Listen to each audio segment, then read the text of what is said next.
So let's take a look at how you can brand your own Adobe Spark. We know that we can create different kind of layouts, etc. And we know that we can use different things like pages and video and posts to create. But we're going to look at how we could brand all of these together. So when we're logged in, we're going to go to brand on the left-hand side. I'm going to think about our logo. Now, in most cases for you, this might be your school logo. I'm just going to grab a logo that I've got created here. What's great here is it then chooses the colors from that logo and gives you them as an option. So you can choose your main color of your school badge, etc. And then think about your font that you might want to use. I'm just going to choose this one just as an example. Once you've done that, you've created your brand, which can go onto all of your projects as you're creating them, which is fantastic, certainly from a school point of view. Obviously give it a name so you can find it later in case you make more than one brand for different things, thinking digital leader brands, eco clubs, etc.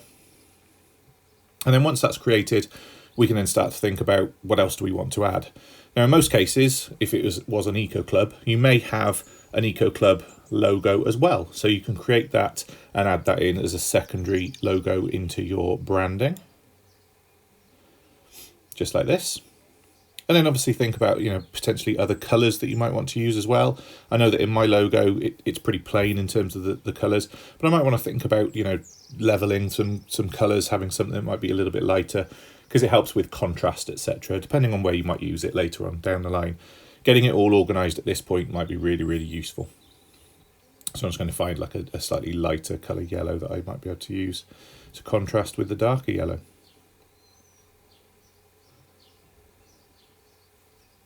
And then the same applies for your fonts. Obviously, you could choose multiple different fonts depending on the style you want.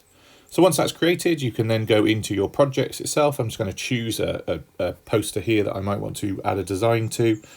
And I can take hold of this poster. I'm not going to go into the whole design. There are other videos that we can look at in terms of how to do this.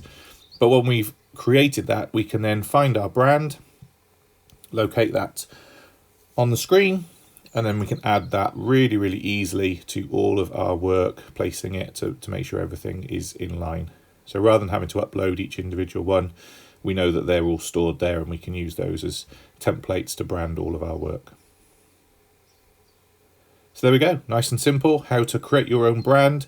Great ideas here, like I said, Eco Club, digital leaders. You could have a different brand for different year groups, literacy clubs, coding clubs, etc. Think about your brands, how you might use them, and then when you're creating your posters or websites or videos, all of that content is there easy for you to use.